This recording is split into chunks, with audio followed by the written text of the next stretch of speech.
We're at the mud volcano, and it smells like rotten eggs and sulfur in St. Charles, Arkansas water.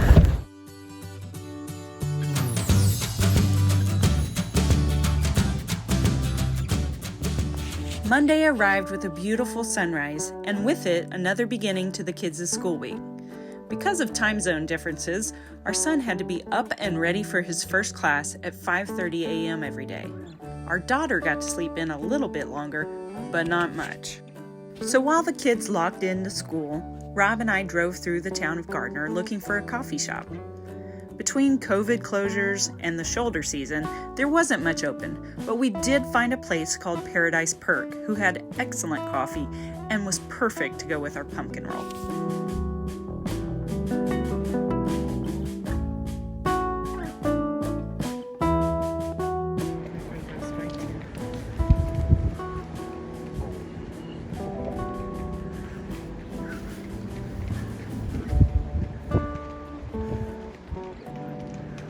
And the heat is on.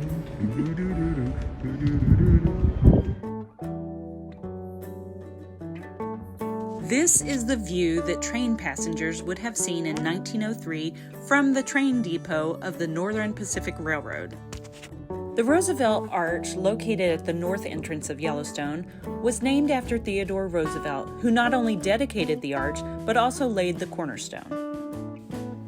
The arch was constructed under the U.S. Army at Fort Yellowstone out of local basaltic rock. Not too bad. Decent view. Right. Let's walk through the little arch here.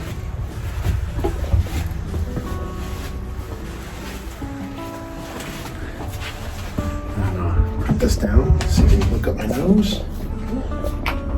Let's see what's up there.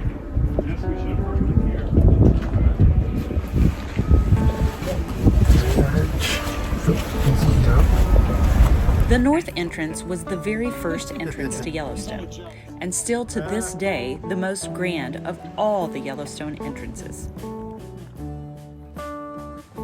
The quote found on the top of the Roosevelt Arch says, "For the benefit and enjoyment of the people," and came from the Organic Act of 1872 that made Yellowstone the world's very first national park. After seeing the lower terraces the evening before, we were able to catch a glimpse of the upper terraces on our drive through. The blue color of the water created by dissolved minerals was incredible, especially for this colorblind boy.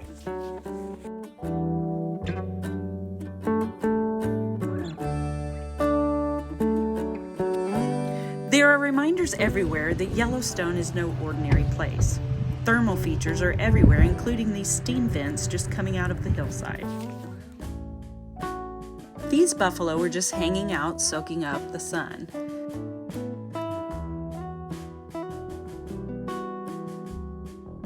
But there must have been minerals or salt in the dirt here. You can see on their noses that they had been rubbing their faces in it. The museum at the Norris Geyser Basin was closed due to COVID, but there was a gift shop open.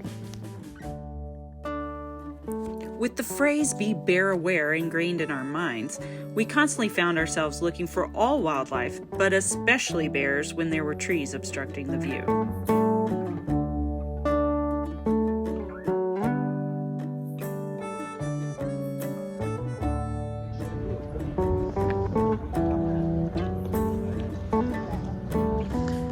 Ooh, that smell is just like rotten eggs.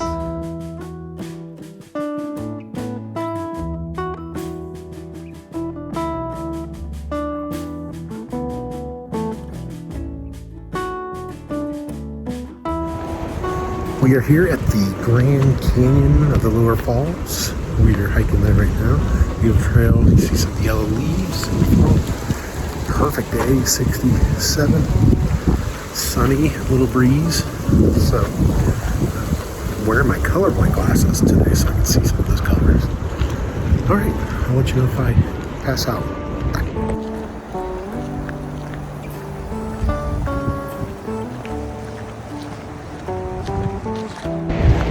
So Sandy didn't warn me that Been walking for like 15 minutes down.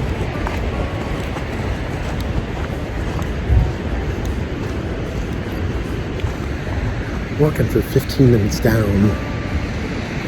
It means it's like a 30-minute walk up. Maybe I should just run it. Sprint. Take 5 minutes. 600 and some feet. The Brink of the Lower Falls hiking trail is a short but steep trail down to the Yellowstone River, where you can stand right alongside the brink of the waterfall and get excellent views of the Grand Canyon of the Yellowstone.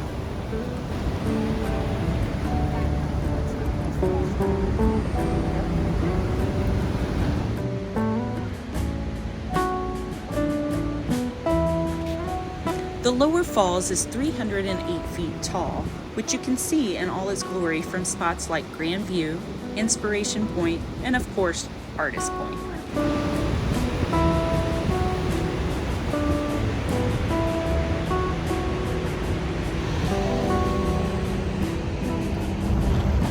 All right, it's 1:40.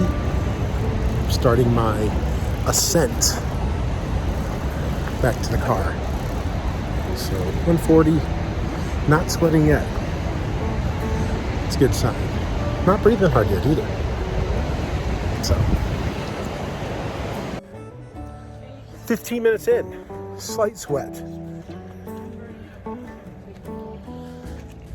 I'm doing great. Had the rest for the kids.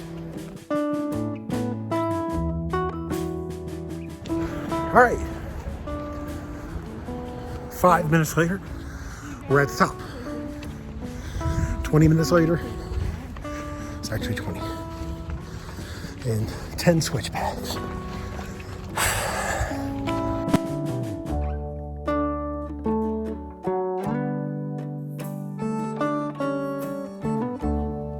Artist Point, named because this is where it was thought that Thomas Moran sketched his 1872 depictions of the falls.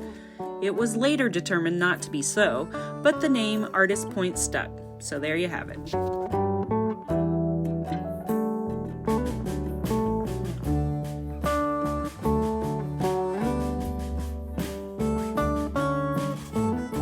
The parking lot was extremely crowded, and with many steps and stairs to get out to the main viewing areas, it is not a handicap accessible area. However, there were viewing opportunities to see the Lower Falls and the Grand Canyon of the Yellowstone along the sidewalk that ran from the parking lot.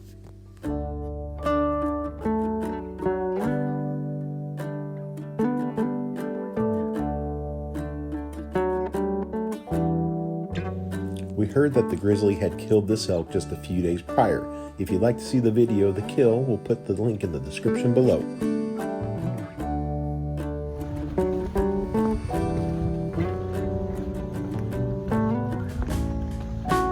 This area of hot springs, fumaroles, and bubbling mud is located near one of the Yellowstone volcano's vents and inside of the collapsed caldera. Although it's one of the less visited areas of the park, Mud Volcano is one of the major geyser areas on the east half of Yellowstone National Park. We're at the Mud Volcano, and it smells like rotten eggs and sulfur in St. Charles, Arkansas water.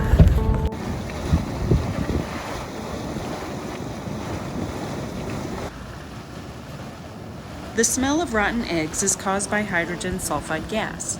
Sulfuric acid breaks down the rock to clay, then hydrogen sulfide, steam, carbon dioxide, and other gases bubble up through the layers of mud in spectacular displays.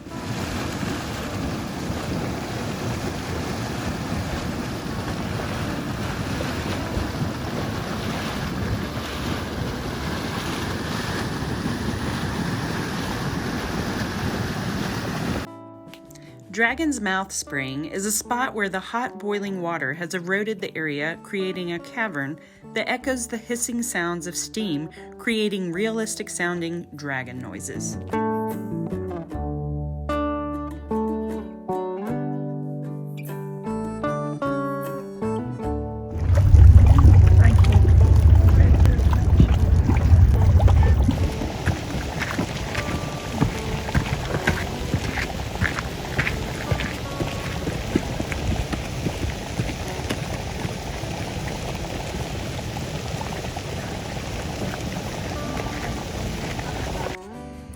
The boardwalk-style loop around Mud Volcano and Dragon's Mouth Spring meets guidelines for wheelchair accessibility.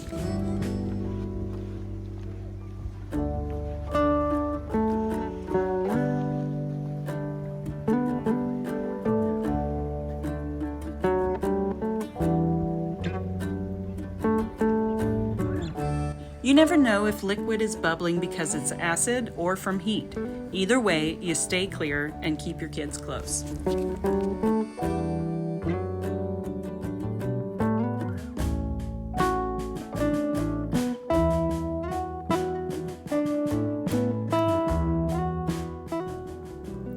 We started the day out at the north entrance of Yellowstone and then traveled counterclockwise around the top circle of the Grand Loop.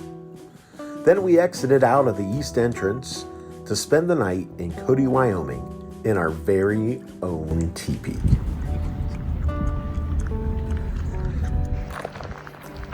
Oh my goodness. This is so exciting.